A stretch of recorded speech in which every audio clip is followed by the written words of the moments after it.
모욕이라는 이 사전적 의미가요, 깔보고 욕되게 함이라는 그런 어떤 의미가 있습니다. 모욕, 좋지 않는 말이죠. 모욕을 당해본 사람은요, 그 어떤 감정, 그 감정이 평생을 갈 수도 있을 겁니다. 그러기에 이제 왜 합병도 생기고요.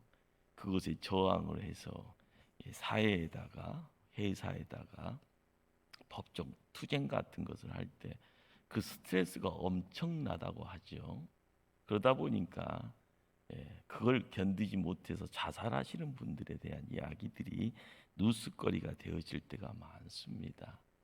요즘은 이제 아파트 이제 경비 이게 은퇴 후에 이제 그 소유권을 찾으면서 이제 서울 같은 경우는 아파트 경비원들 그런 경우들 이제 갑질하는 어떤 그런 모습들 종종 들을 때마다 세상이 왜 이렇게 됐는가라는 그런 어떤 조금 의아심이 있습니다. 성경에 또한 하나님을 모욕하고 하나님이 베풀어 주신 그 은혜 자체를요, 어떻게 모욕한 사람들의 이야기들이 종종 눈에 띄죠. 오늘 이제 그 대표적인 한 인물을 이제 만나게 됩니다. 이 인물이 대단한 이유가 뭘까요? 어떻게 보면 스승 잘 만나서 세상 좋은 거 다 경험하고요. 남들이 누릴 수 없는 어떻게 보면 복의 자리죠. 하나님 말씀에 가까이 하고 하나님의 사람을 통해서 이적의 자리도 함께 동참하고 거기에 어떻게 보면은요 세상살이 중에서 가장 값진 경험치를 소유할 수 있었던 한 인물 그 이름이 이제 게하시입니다.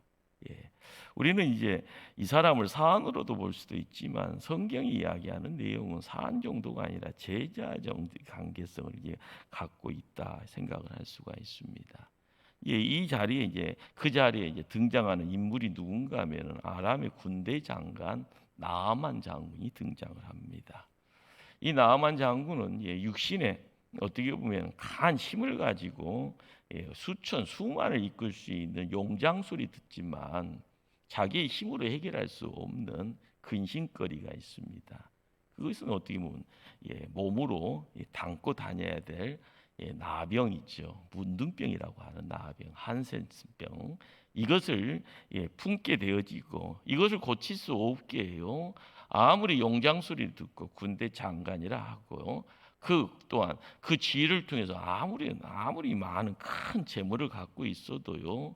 그 병 이기지 못하게 그것이 기도제미이고 그것이 소원이 되어 버립니다. 그러다가 집안에 있었던 한 여인의 어떻게 보면 종이죠, 종. 한 여인의 소리를 통해서 기가 쫑긋 세워지죠. 해도 안 되니까요. 마지막 하찮게 여겼던 어린 소녀의 입에서 들려지는 우리 고향 땅에 한 인물이 있습니다. 그 인물은 하나님의 사람입니다. 그 사람 앞에서는 해결되지 않는 일이 없습니다. 거기에 군대 장관 나만 장군의 그 문둥병, 나병 해결할 수 있을 겁니다라는 그런 소리요. 어떻게 보면 세상이 캄캄한 상황에서 빛이 임했다라고 할 겁니다. 그 빛 붙잡고요, 먼 길, 그리고 먼 길 찾아오고 그 먼 길 찾아와서요, 엘리사 앞으로 나갑니다. 그런데 재밌는 것은요, 엘리사가 만나주지 않습니다. 이스라엘 왕도 만나는데 큰 문제가 없는데 별 볼 일 없는 것처럼 보여지는 이 엘리사가 면담 허락지 않습니다. 그러면서요 이야기하죠. 요단강 가서 몸 7번 물 담갔다가 일어나십시오. 몸을 씻으시라 그런 이야기입니다. 자존심이 있다 보니까요. 이런 별 볼 일 없는 나라에서 내가 뭘 하면서요 뛰쳐나가려고 하죠. 그러나 먼 길 왔고 주변의 사람들이 신랄 같은 소망입니다. 그 소망 붙잡고 설득하는 가운데 나아만까지도요. 그 설득에 어떻게 보면 마음이 있는지라 주변에 모든 걸 다 이룬 것처럼 해서 다 한번 부딪혀 봤지만 결론은요. 노였습니다. 치유되지 않았고요. 그러다 보니까 요즘 말로 이야기하면은요, 밑바닥이 되어져 있는 상황인지라 그 말에 순종합니다. 우리는 이방인도 순종함으로써 놀라운 치유의 이적, 기적을 경험하는 것을 우리는 알고 있습니다. 썩어 문드러져 있고 피고름이 나던 피부가 한 번, 두 번, 세 번, 네 번, 다섯 번, 여섯 번까지는 변화가 없었죠. 그러나 일곱 번째 몸을 담갔다가 나왔더니 어린아이 살과 같이 깨끗하게 회복이 되어져 있는 겁니다. 한번 그 상황 속에 내가 나만이었으면 어떻게 했을까? 어떻게 보면은요, 그 기분이 하늘을 날 듯, 세상 모든 것을 다 소유한 듯한 그런 느낌, 그러기에 기뻤을 겁니다. 그래서 그 기쁨 가지고요, 고국 돌아가지 않고 하나님의 사람 엘리사를 찾아갑니다. 그리고 나서요, 예물을 드리죠. 그 예물을 드리는 그 자리에서요, 우리는 이제 재미있는 사건들을 이제 우리는 보게 되어지고, 이 사건을 통하여서 우리가 이 시대를 살아가면서 하나님의 은혜가 뭘 이야기를 하는가, 그 은혜를 우리가 어떻게 품어야 되는가, 이 은혜에 대해서 소중함을 드러내지 못했을 때 경험되어지는 또 다른 어떤 하나님의 징계의 자리는 어떤가라는 것을 이 시간을 통해서 또한 그 모습, 그 자리를 우리가 품어야 될 줄 압니다. 우리 한번 16절 말씀, 5장 16절 말씀을 한번 합독을 합니다. 5장 16절 말씀을요, 함께 읽지 않았던 본문입니다. 앞쪽에 가셔서요, 16절 말씀 합독합니다. 이르되 내가 섬기는 여호와께서 살아계심을 두고 맹세하노니 내가 그 앞에서 받지 아니하리라 하였더라. 나아만이 받으라고 강권하되 그가 거절하니라. 예물을요, 드립니다. 근데 거절하는 수준이 아니라 엘리사가 하나님 살아계심을 두고 맹세를 합니다. 이것이 왜 그럴까라는 그런 생각을 한번 해보신 적이 있습니까? 나아만은 나만대로의 자기의 처신대로 어떻게 보면 감사의 표시로 가지고 왔던 것 그대로 드립니다. 그런데 엘리사는 엘리사대로의 자기의 뜻한 바가 있으니 입을 열고 크게 외치죠. 거절의 자리에 하나님의 살아계심을 두고까지 거절했다라는 것은요, 엘리사에게서는 이것이 하나님의 뜻이라는 겁니다. 예물을 받는 것이 하나님의 뜻이 아니라 예물 받지 않고 거절하는 것이 하나님의 뜻이라는 그것을 지금 행동으로 보여주고 있는 겁니다. 자, 나아만이 드리고자 했던 이 예물, 은 10달란트, 금 6,000개, 의복 10벌, 대략 요즘 시세로 가격을 매겨 보면은요, 대략적으로 100억 정도의 가치가 있을 것이다 이야기를 합니다. 와, 그렇죠. 100억입니다. 1억도 아니고요, 10억도 아니고 100억입니다. 뇌물도 아니고요, 부정한 돈도 아닙니다. 그런데 엘리사 선지자는 거절합니다. 병을 고침으로 감사해서 가져온 그냥 감사의 예물인데도, 받아도 아무런 문제 될 만한 것 없는데도 거절합니다. 우리는 혹시 여기에 생각을 좀 붙일 수 있죠. 이방인의 재물인지라 거절한 거 아닌가? 그것 아닌가 봅니다. 솔로몬의 성전을 건축함에 있어서 다윗 때부터요, 이방인들이요 많이 도와주잖아요. 이방인들이 와서 노동까지 합니다. 하나님 그거 거절한 건 아니죠. 엘리사가 엄청난 재벌이었기에 그것도 거절한 거 아닌가 이런 생각해 봅니다. 엘리사 주변에는요, 선지 학교가 있었고 거기 선지 생도들이 있습니다. 배고픈 자들입니다. 그러기에 두루 호박을 따서요 끌어 먹을 정도로 거기에 또 식중독이 있어서 난리 쳤던 그런 어떤 경험치도 있고요. 보리떡 20개 가지고 100명이나 되는 선지 생도들이 먹어야 할 만큼 가난하고 배고팠습니다. 그런데도 거절합니다. 우리는 엘리사 왜 나아만의 예물을 받지 않았는가에 대한 이유에 대해서 한번 생각하시고 그 생각을 정리를 해야 됩니다. 오직 하나님의 은혜임을 나타나기 위한 그러한 처신이었습니다. 이것은 하나님의 은혜라는 겁니다. 엘리사가 나아만 장군을 만나지 않았던 것부터가 하나님의 은혜를 드러내기 위한 절차적인 내용이었던 겁니다.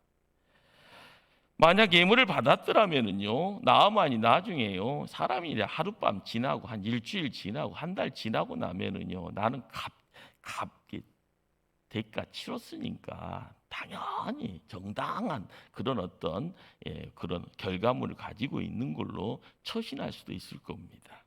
그러나 그런 착각이 아니라 대가 지불했고 그 대가 받고 우리가 병원에 가서 치료받으면서 우리가 다 지불하지 않습니까? 우리 형이에 대한 치료에 대한 모든 것들을 그때는 우리는 정당하다는 거죠. 그러면 그것은요, 은혜가 아닌 거죠. 은혜는 공짜입니다. 우리가 사람과의 관계도요, 공짜입니다. 마음속에 담는 거죠. 기억하는 거고요. 여력이 되면 나중에 도와줄 수 있는 그런 어떤 모습들. 하나님은 철저히 은혜가 뭔가에 대한 부분들. 그러니 엘리사의 마음은요, 예물을 거절함으로써 나아만이 오직 하나님의 은혜로 고침받았음을 깨닫고 돌아가기를 바랬던 겁니다. 우리는 이것이 뭔 어떤 의도가 있길래 이런 어떤 복잡한 것들을 이야기를 할까라는 것. 뭐 고치면 고친 거지라는 그런 생각. 우리는 신약에 와서 예수님이요, 문둥병 환자들, 나병 환자들, 한센병 환자들이 고쳐지는 그런 모든 것들을 그런 고쳐짐의 자리에서 뭘 이야기하는가 하면은요, 모세 오경 이야기를 합니다. 그리고 제사장에 가서 그 몸 드러내라. 그리고 나 제사장 입술을 통해서 네가 고침 받은 것을 확인 도장 찍고 나서 사람들 만나라 이야기합니다. 그렇죠? 성경은 한센병 자체를요, 죄에 대한 심볼로 봤습니다. 그렇죠. 시작부터가 심볼이었습니다. 죄를 통하여서 이루어져 있는 어떻게 보면 하나님의 처벌이었고요. 그것이 저주였던 겁니다. 동네에서 가족과 함께 살 수가 없는 거죠. 격리되어서 사람 만나는 것이 참 불가능합니다. 그리고 사람들 만나면 입술로요, 나는 부정하다 크게 외쳐야 됩니다. 그러니까요, 소리 듣고 피해가라는 거죠. 마찬가지로 우리가 성경의 시작부터요, 창세기 에덴 동산에서 하나님의 말씀이 먼저였고요, 그 말씀의 자리에 에덴 동산, 기쁨의 동산이 있었고요, 거기에서 하나님은 사람들에게 마음껏 니들 마음대로 다스려라 라고 이야기를 합니다. 자, 그런데 말씀이 있었고 기쁨이 있었고요, 거기에서 다스림의 권세 가지고 살았던 동네에서요, 선악과를 따먹습니다. 먹으면 정령 죽으리라.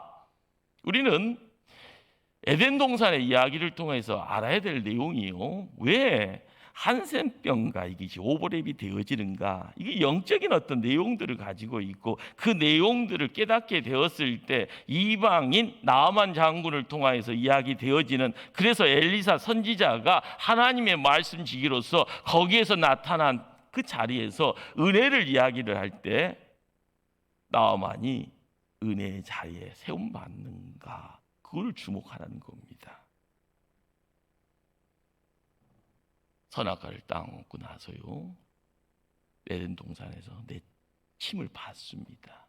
그리고 돌아올 수 없게요, 하응검을 가지고 있는 천사들이 문지기가 돼서 출입지 못하게 만듭니다. 우리가 알아야 될 것이 뭘까요?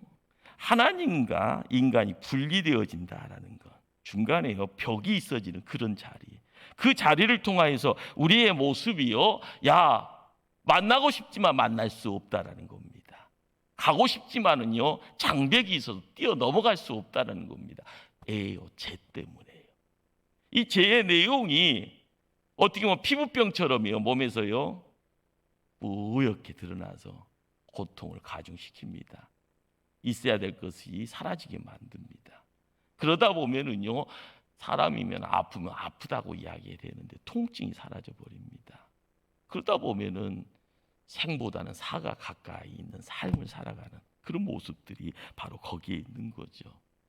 구약에서는요, 제사장을 통하여서 나병이 머리에서 발끝까지 퍼진 자를 정하였다라고 이야기하죠. 레위기 13장 12절 13절 말씀을 읽다 보면은요, 그러기에 나병, 이 문둥병이요 전신에 퍼져 있다라는 것을 통하여서 그 모든 어떤 죄의 모습들을 사람들을 통해서 보게 하고요, 거기에 제사장이 이 사람은 나병이요라고 확증짓게 합니다. 우리는 이 신약적인 어떤 말씀을 읽다 보면은 하나님은 우리의 삶의 모습을 통해서 우리가 적당히 죄인이라 해서요 반쪽 죄인이라는 말 안 씁니다. 발목까지 죄인이라는 말도 않고요. 죄가 들어오면 죄인입니다. 우리의 삶 속에요, 손가락에만 뭐 흰 눈처럼 뭐 버짐 같은 거 있어서요 있는 것이 아니라 죄라는 것이 작은 것이라 들어오더라도 우리의 삶의 자리에서는요 죄인이라라고 이야기되어지고 머리에서 발끝까지 완벽한 죄인 되어져 있는 그 자리에 고침받는 그 자리로 환경적인 변화와 옮겨지는 그 자리에 죄인이 의인 되어져 가는 지옥이 천국으로 바뀌어지는 그 자리에 누가 계셔야 되는가? 예수님이 계셔야 된다라는 사실, 이것을 우리에게 말씀 속에서 깨닫게 합니다. 우리는 구원받았네라고 이야기할 때는요, 나 잘나서 구원받는 것 아닌 것을 압니다. 누가 계시니까요? 예수님이 계시니까요. 예수님 때문에 내가 구원받는 것에 대한 확인 절차가 시작됩니다. 내가 예수님 손에 붙잡고 있음으로써 내 속에 있는 죄가 있을지언정 예수님 때문에 내가 의인인 것을 확신하면서 내 안에 있는 것들을요 고쳐가는 겁니다. 계속적으로 결단하는 그 자리에서 내 속에 뿌리 내려 있던 것을 뿌리를 뽑아내는 거죠. 그러는 가운데 조금씩이 어둠의 자녀가 아니라 빛의 자녀로 옮겨오는 겁니다. 사람들은요 교회만 다니면 만사 형통이라 알고 있습니다. 교회만 나오면은요 문제가 깨끗하게 해결되는 걸로 압니다. 그런데 하나님은요 참 넉넉하신 분이에요. 시작과 더불어서요 우리에게요 모든 것을요 허락하시는 분. 그러나 모든 것은 미래의 이야기입니다. 그런데 예수 그리스도를 통하여서 내가 얻어오는 내용이 죄인이 아니라 의인이라라는 도장 먼저 찍어주고 시작하시는 분이 누군가? 우리 예수님이죠. 그러기에 자기의 의를 드러내고 뭔가를 이야기할 때마다요 교만의 내용들이 함께 어울리고요. 그러다가요 뚜벅뚜벅 걸어가다가 발을 헛디다만 넘어지게 되어지는 모습들이 우리의 모습입니다. 하나님은요 항상 의롭다라고 입술로 고백하고요. 의니까 나는 난 사람이다라고 이야기하고요. 그러니까 나는 어디를 가더라도 갑질할 수 있어라고 이야기할 때 보면은요. 그것 까딱 잘못하면 선 넘어가면은요. 무슨 소리 듣습니까? 손가락질 받습니다. 저런 사람이 예수 믿는다고요. 우리가 알아야 될 것이 뭘까요? 나를 드러낼 때 내 의를 드러내는 자는 행실에 대한 부분들, 생각을 자체가 오염되어 있는 생각 버리지 못하고 그걸 가지고요 악습니다. 악에 받쳐서요 큰 소리 냅니다. 큰 소리 내는 그 가운데 세상이 시끄럽습니다. 중요한 것은요 그것이 뭘 이야기합니까? 하나님 믿는 자의 처신이 아닌 거죠. 철저히 내가 죄인이라는 것을 알아갈 때 하나님이 오셔서 바꿔놓으시는 겁니다. 하나님이 들어올 수 있는 공간이 허락되어질 때는요 내 힘으로 세상 살아갈 수 없음을 고백할 때 하나님 들어올 수 있는 겁니다. 우리는 나아만이라는 한 인물이요 군대 장관이라고 이야기되어집니다. 손에 쥐고 오는 것이 얼마나 세상적인 큰 재물 가지고 들어옵니까? 자기 권세 가지고 이스라엘 왕 만나는 것이요 손바닥 얻고 하는 여반장의 어떤 모습인데 그것이 하나님 사람 엘리사 만나는 것은요, 바늘구멍 들어가는 것보다 더 어려운 모습입니다. 우리가 은혜의 자리에 나갈 때는요, 내가 하는 것이 아니라는 거예요. 하나님이 하시는 거예요. 하나님이 한다라는 것을 알아가기 위해서는요, 세상 것 내려놓을 때, 포기할 때요, 나를 죽일 때 허락되는 겁니다. 요단강을 뛰어갑니다. 한 번도 아니고, 두 번도 아니고, 세 번도 아니고, 6번도 아니고요, 7번까지요. 될 때까지입니다, 여러분들. 7번만이 아니라. 근데 그 믿음의 어떤 자리가 우리가 이 시대를 살아가면서도 끊임없이 같은 갈등의 요소가 있어지는 거고요. 그 갈등의 요소를 넘어가지 못하면은요, 치유받는 그 자리, 어린아이처럼요, 뽀송뽀송한 피부의 내용들을 볼 수 없는 겁니다. 죽을 때까지 나는 나병 환자다라고 이야기되어지는. 우리는 나아만이 엘리사에게 예물을 드려지는 그 자리, 그러나 엘리사 선지자는 그 예물을 거절합니다. 그리고 나서 뚜벅뚜벅 고향으로 향하는 발걸음, 어떻게 보면 은혜 공짜로 살아가는, 공짜로 얻은 결과물 가지고 뚜벅뚜벅 걸어가는, 거기에는 하나님의 이끄심이라는 것이 어떻게 또한 연출될지는 모르죠. 그런데 그 장면에서 갑자기 한 인물이 등장하면서 그 뒤를 쫓습니다. 그 인물이 게하시였고요. 게하시가 왜 그런 행동을 했을까요? 스승되는 엘리사의 그 행동을 이해를 못한 거고요. 이해가 되지도 않습니다. 그러다 보니까 불만이라는 것이 생기는 거예요. 자기가 엘리사를 섬겨가면서요, 선지동산에, 요즘 말로 하면 신학교입니다. 신학교에 학생들이 배고파하는데 저 돈이 있으면, 요즘식으로 100억이 있으면은 졸업생 10년이 아니라 50년도 책임질 수 있는데 저것을 왜 거절하는가? 딱 그 속 모르겠다. 그래서 어떻게 보면 뛰어가는 거죠. 그리고 나서 급히 나아만 장군을요 붙잡고 나서 이야기합니다. 우리 스승되는 엘리사 선지자가 에브람에서 온 두 제자 때문이라 은 1달란트 2벌을 요구를 했습니다. 주시하겠습니다. 그랬더니 그 소소한 요구사항에 그냥 나아만 장군은요, 손수 챙겨서 줍니다. 그걸 가지고 와서요, 집에다 감춰두는 사람이 게하시였습니다. 이유가 무슨 이유 때문에 이런 스승이 시키지도 않는 일을 했을까요? 여러분들 한번 생각해 보세요. 에덴 동산에서 아담과 하와가요, 하나님이 시키지 않는 것을 왜 했을까요? 그 자유의지라는 말을 합니다. 왜 그렇게 자유의지 주었는데 왜 그런 식으로 썼느냐? 그 자유의지 속에요, 뭐가 들어가니까요? 욕심이 들어가니까. 그 욕심이라는 것이 불만의 어떤 색채를 띠고 들어가면 그것이 뭔가 하면 그게 탐욕이 되어버립니다. 탐심, 탐욕이요. 그러니까 욕심이 잉태한즉 죄를 낳고 죄가 장성한즉 뭘 낳더라고요? 사망을 낳더라. 게하시의 행동은요, 탐욕이다라는 것이 갑작스럽게 등장한다라는 것을 알 거예요. 은혜 다음에요, 어떻게 보면 탐욕이라는 어떤 사단이 갖다 준 내용이고 선물일 수가 있을 텐데 이것이 얼마나 무서운가라는 것을 우리에게 보게 하는 거지요. 수단 방법 가리지 않는 겁니다.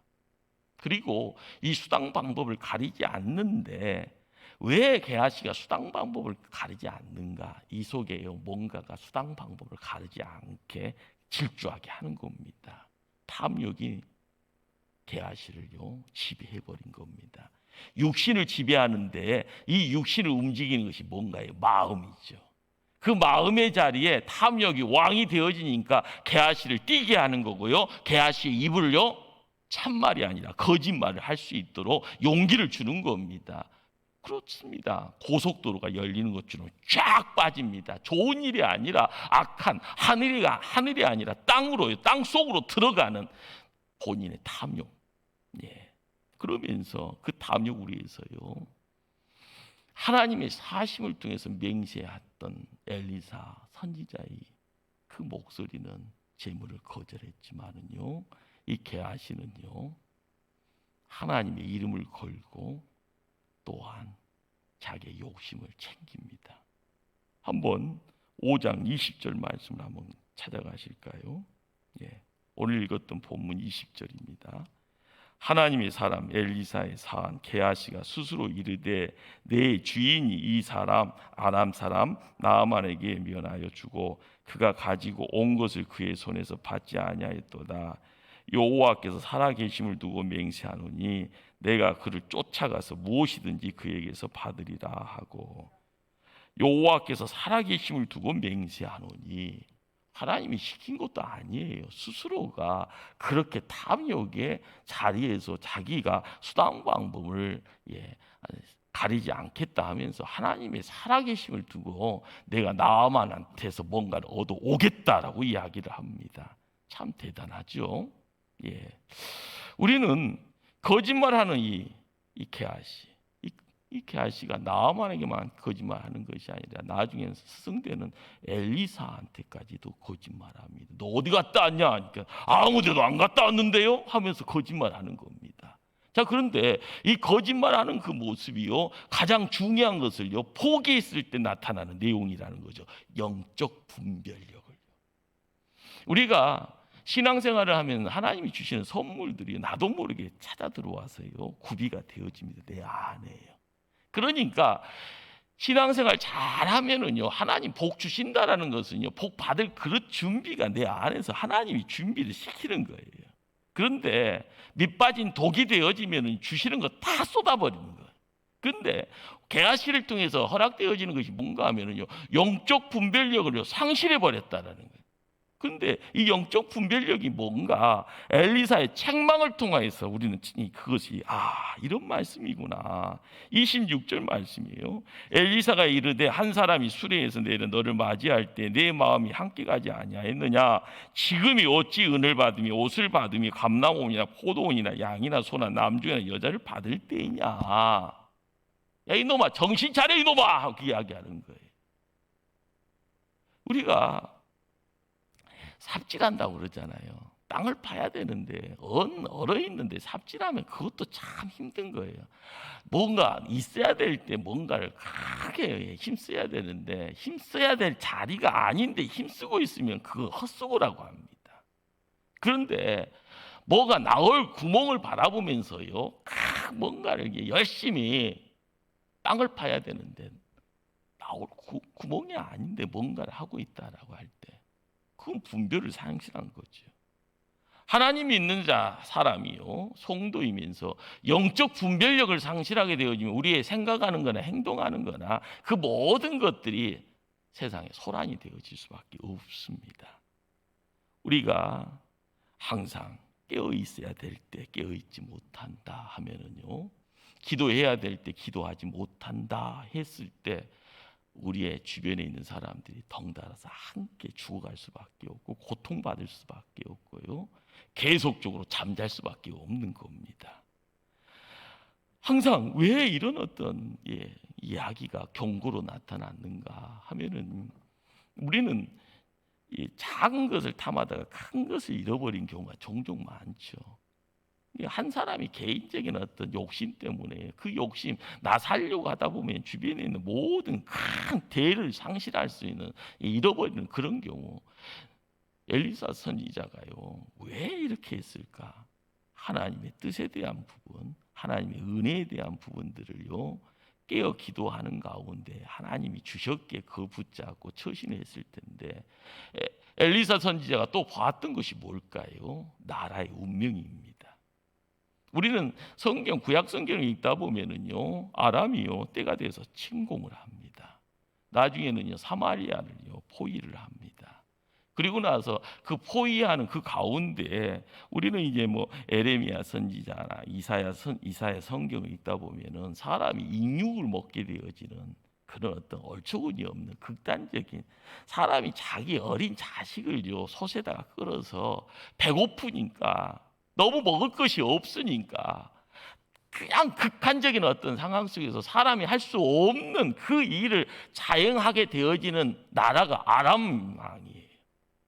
아람 왕이 바로 사마리아를 포위하고 거기에서요 나갈 수도 없게 하고 먹을 것도 제공하지 않는 가운데 전쟁이라는 그 상황 속에서 어린 자식을 잡아먹는 끔찍한 일들을 일어나게 되어지는 그 미래적인 이야기까지 엘리사는 알고 있었던 겁니다. 우리는 엘리사 곁에 이 게하시가 얼마나 복 있는 자인가 상상할 수 있죠.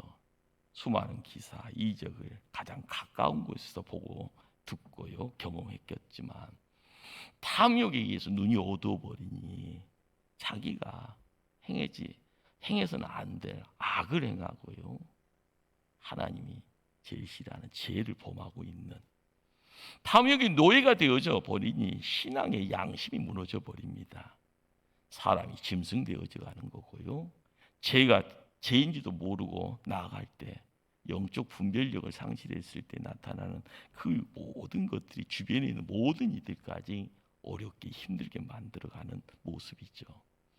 이 시대를 살아가는 우리도 마찬가지입니다. 할 수 있는 탐욕이라는 것은요, 물리쳐야 될 대상입니다. 내 힘으로 할 수 없게 어떻게 해요? 성령의 도우심을 구해야 되는 겁니다. 탐욕은 죄입니다. 그러기에요 사망으로 가는 지름길이 되어지는 것이고요. 신약 성경의 말씀을 읽다 보면 아나니아 삽비다 이야기를 보죠. 있는 거 다 드린다고 하면서도요 끝자락에 있는 그 욕심 내려놓지 못하니까 거짓말하게 되어지고요. 성령 해방죄처럼 이야기 되어질 때요 혼자 죽는 것이 아니라 부부가 쌍으로 쌍죽음을 당하지 않습니까? 왜 그랬는가? 게하시도 마찬가지입니다. 혼자만이 아니라 그의 자녀들까지 왜 저주가 임하는가? 그것이 또한 욕심입니다. 이 욕심의 내용들이 탐욕이라는 이름 속에서 나타났을 때 나타나는 내용들. 한번 27절 말씀 합독하실까요? 27절 말씀. 그러므로 나아만의 나병이 내게 들어 내 자손에게 미쳐 영원토록 이르리라 하니 게하시가 그 앞에서 물러 나오매 나병이 발하여 눈같이 되었더라. 엘리사의 어떤 목소리가요 하나님의 저주가 되어지고요 나아만에게 허락되어졌던 나병이 게하시에게도 어떻게 보면 넘어가게 됩니다. 그리고 자손들까지도 저주를 받는다. 지은 죄에 비해서요 하나님이 너무 심한 것 주신 것 아닌가 그런 어떤 의아심도 들죠.